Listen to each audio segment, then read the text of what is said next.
Economics.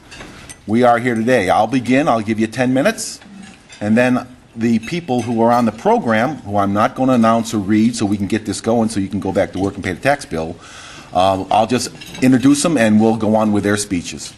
So, here I go. Today's economy, why are we here? We're here because nobly we tried to put everybody in a house. Nothing wrong with home ownership. I think that's a real great idea. The only problem is we've got to ask the question whether or not they could afford them once we put them in there. If they can't afford them, that's okay. The government can pay for it. So Fannie Mae and Freddie Mac and the Community Reinvestment Act going back to 1978, it all began. And then we had a nifty little finance mechanism called mortgage-backed securities and securitization. As every big classic speculative bubble that we've had in the past, credit-driven speculative bubbles are always accompanied by some new kid on the block, some new financial wriggle that generates enormous amounts of credit that seem to go to anybody that can fog a mirror. And then last but not least, let us not forget the next financial crisis we're going to have, and we will, it's just a question of time, is going to be driven again by a bubble. Anytime you get asset bubbles and leverage, it never, ever ends well. And it didn't this time either. Now, my friends are going to have a lot to say about monetary policy and what the Fed has done with their balance sheet. The Fed's balance sheet has blown up faster than Liz Taylor in a bake shop. It's, it's over a factor of 3. My colleagues will have a lot to say about that. But if there's any questions left, we have the Greenville trifecta this week. We get this on Monday, Salman Rushdie on Wednesday, and then Ron Paul on Friday.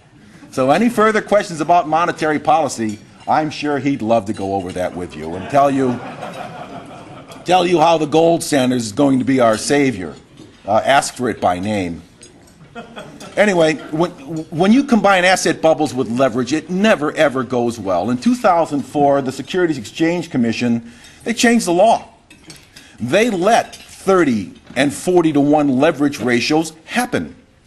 Now, when you have a 30 or 40 to 1 leverage ratio, a 33 to 1 leverage ratio means that for every $100 you borrow, you only have to have $3 in your own skin, $3 in your own equity for a 33 to 1 leverage ratio, which means that the asset that you buy, if it goes down by $4 in value, you're now insolvent.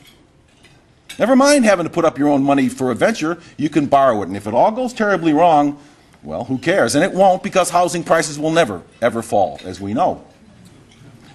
So that's Christopher Cox, who was the president of the Securities Exchange Commission when they passed that law. And then there's our old friend Barney Frank. He was the one who said we're going to roll the dice on housing and Fannie Mae and Freddie Mac.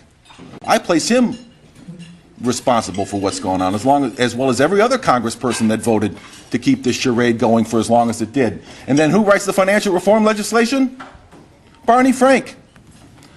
How about Roman Polanski for child care czar? That would make about as much sense.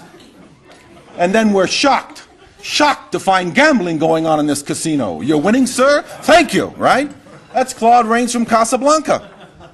And now everyone says, oh, I can't believe what happened. Oh, yeah.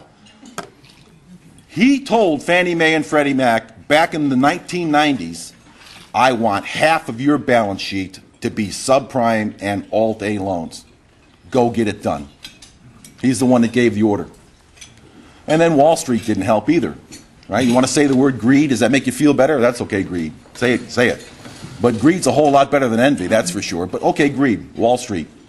We have the protesters there now. I guess they're mad about that, or they're protesting against something, the people that are up there now. That is accountants behaving badly. And you know who you are, right?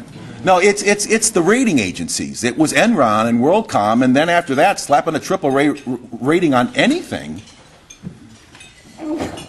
was an injustice, if you want to call it that. And then it happened on George Bush's watch. It happens on your watch. You take the blame for it.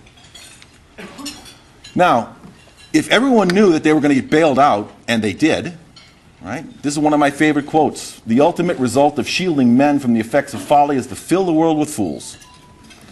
So economists call this moral hazard. If there's never any negative consequences to your actions, and you play this big charade, and then daddy will always come and bail you out, you behave badly. And that's what our financial markets did. All right, now more importantly, why do we stay here? We stay here because President Obama is basically doing an FDR redux. If you demonize business and say it's capitalism that's the problem, it's competition. That was the Roosevelt's administration's explanation for the Great Depression. They thought it was excessive competition, and we need to limit it. We need to go after people who have corporate jets and things like that. Well, last time I checked, they were the people that were creating jobs, but never mind that. If you're successful, you're the bad guy, and we're coming after you. Now imagine how that chills the investment environment. It did it in the 1930s. It's doing it right now. We in economics also know that you don't change economic activity and economic growth by temporary tax changes. You don't lower somebody's taxes for 2 years and then raise them back 2 years later as if they can't see a 4-year time horizon. But yet, that's where the stimulus is trying to be done.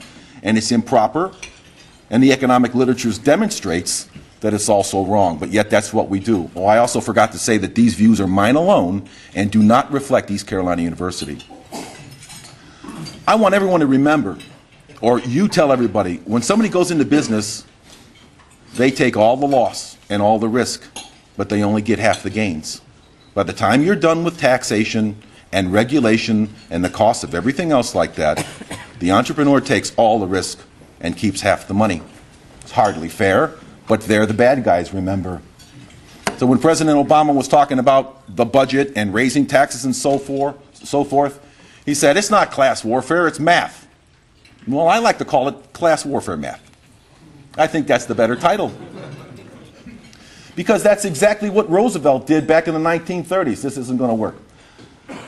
He raised taxes in 1936, right after Hoover did it. Hoover took the tax rate from 25% up to 63% in 1932. To do what? To balance the budget. And then Roosevelt thought that was such a grand idea that he raised it to 79%. You don't raise taxes in an economic downturn. You don't raise taxes in a weak recovery. Don't do it. We know it from history. Too many times, it's the wrong policy. Why do we stay here? You don't have to look any further than what the National Labor Relations Board is doing to Boeing.